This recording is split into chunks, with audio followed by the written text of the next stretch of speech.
Hello friends, welcome to my channel. আজ আমি আপনাদেরকে দেখাবো কিভাবেই আপনারা দোকানের মতন পারফেক্ট ভেজিটেবল চপ বাড়িতেই বানিয়ে ফেলতে পারেন। এটা বানানো খুবই সহজ। তো চলুন ভিডিওটা স্টার্ট করা যাক। ভেজিটেবল চপ বানানোর জন্য আমি এখানে নিয়ে নিয়েছি একটা গাজর, একটা বড় সাইজের বিট আর একটা সেদ্ধ আলু। আপনারা যতটা কোয়ান্টিটির বানাতে চান সে অনুযায়ী এগুলো নেবেন। সবার প্রথমে একটা গ্রেটারের সাহায্যে গাজর আর বিটটাকে আমি গ্রেট করে নেব। আপনারা চাইলে আলুর সাথে গাজর আর বিটটাকে সেদ্ধ করেও এটা করতে পারেন, কিন্তু এই পদ্ধতিতে করলে ভেজিটেবল চপের পুরটা খেতে আরও বেশি ভালো লাগে। এবার পুরটা বানানোর জন্য সবার প্রথমে আমি একটা ভাজা মশলা রেডি করে নেব। এর জন্য একটা ফ্রাইং প্যান গরম করে এর মধ্যে দিয়ে দিলাম 2 টিস্পুন গোটা ধনে, 1 টিস্পুন গোটা জিরে, 1 টিস্পুন মৌরি, আর দিয়ে দিলাম একটা দারচিনির টুকরো আর একটা এলাচ। এবার এই মশলাগুলোকে ভালোভাবে লাল করে ভেজে নেব। মশলাটা আমার ভাজা হয়ে গেছে। এবার আমি এটাকে ঠান্ডা করে ভালোভাবে গুঁড়ো করে নেব। পুরটা বানানোর জন্য আমি এখানে একটা ফ্রাইং প্যান গরম করে তাতে দিয়ে দিলাম 3 টেবিল স্পুন তেল। তেলটা ভালোভাবে গরম হয়ে গেলে এর মধ্যে আমি কিছু চীনাবাদাম দিয়ে দিলাম। বাদামগুলোকে হালকা লাল করে একটু ভেজে নেব। বাদামগুলো আমার ভাজা হয়ে গেছে। এবার আমি এগুলোকে একটা বাটিতে তুলে নিচ্ছি। এবার ওই তেলের মধ্যে আমি দিয়ে দিচ্ছি 1 টিস্পুন পাঁচফোড়ন আর 2টো শুকনো লঙ্কা। এই ফোড়নটাকে ভালোভাবে ভেজে নেব।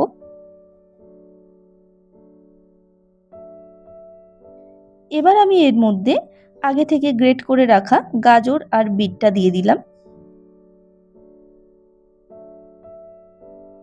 এটাকে ভালোভাবে মিশিয়ে নিয়ে এবার আমি এর মধ্যে দিয়ে দেব 1 টিস্পুন আদা কাঁচা লঙ্কা বাটা, আর দিয়ে দিচ্ছি স্বাদ মতো নুন আর হাফ টিস্পুন হলুদ গুঁড়ো। এবার আমি এটাকে 2 মিনিটের মতন একটু ভেজে নেব। তারপর ঢাকা দিয়ে 5 মিনিটের মতন রেখে দেব, যাতে গাজর আর বিটটা ভালোভাবে সেদ্ধ হয়ে যায়। এবার আমি আগে থেকে সেদ্ধ করে রাখা আলুটার খোসা ছাড়িয়ে নিয়ে এটাকে ভালোভাবে ম্যাশ করে নেব। আলুটাকে আমি প্রেসার কুকারে দিয়ে 2টো সিটি মেরে নিয়েছিলাম। আপনারা চাইলে নর্মালি গরম জলেও এটাকে সেদ্ধ করে নিতে পারেন।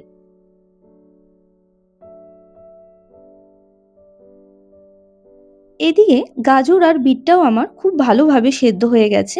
আপনারা দেখতেই পাচ্ছেন এর কোয়ান্টিটিটা অনেকটা কমে এসছে। এবার আমি এর মধ্যে ম্যাশ করে রাখা আলুটা দিয়ে দিলাম। আলুটা দিয়ে খুব ভালোভাবে আমি এগুলোকে মিশিয়ে নেব। এবার আমি এর মধ্যে দিয়ে দিচ্ছি আরও হাফ টিস্পুন হলুদ গুঁড়ো, আর দিয়ে দিচ্ছি 1 টেবিল স্পুন আগে থেকে করে রাখা ভাজা মশলাটা। এই মশলাটা দেওয়ার পরেই দেখবেন পুরটা দিয়ে খুব সুন্দর একটা গন্ধ ছাড়বে। আর কোনো রকম মশলা আমি এর মধ্যে ইউজ করব না। টেস্টের জন্য এবার আমি এর মধ্যে দিয়ে দেব স্বাদ মতো নুন, 1 টিস্পুন চিনি, আর আগে থেকে ভেজে রাখা বাদাম। এগুলো দিয়ে পুরটাকে আমি আরও 2 মিনিটের মতন ভালোভাবে একটু মিশিয়ে নেব। তাহলে আমাদের ভেজিটেবল চপের জন্য পুর একদম রেডি। এবার আমি এটাকে একটা বাটির মধ্যে তুলে নেব। পুরটা একটু ঠান্ডা হতে থাক, ততক্ষণ আমি একটা ময়দার স্যালারি বানিয়ে নেব। এর জন্য আমি এখানে একটা বাটিতে হাফ কাপ ময়দা নিয়ে নিলাম, আর দিয়ে দিলাম হাফ টিস্পুন নুন আর 1 টিস্পুন কাশ্মীরি লঙ্কার গুঁড়ো। এগুলোকে ভালোভাবে মিশিয়ে নিয়ে এবার আমি এর মধ্যে অল্প অল্প করে জল দিয়ে এটার একটা স্মুথ ব্যাটার রেডি করে নেব। ব্যাটারটা আমার একদম রেডি হয়ে গেছে। এবার আমি কিছুটা পুর নিয়ে হাতে করে ভেজিটেবল চপে শেপ দিয়ে নেব।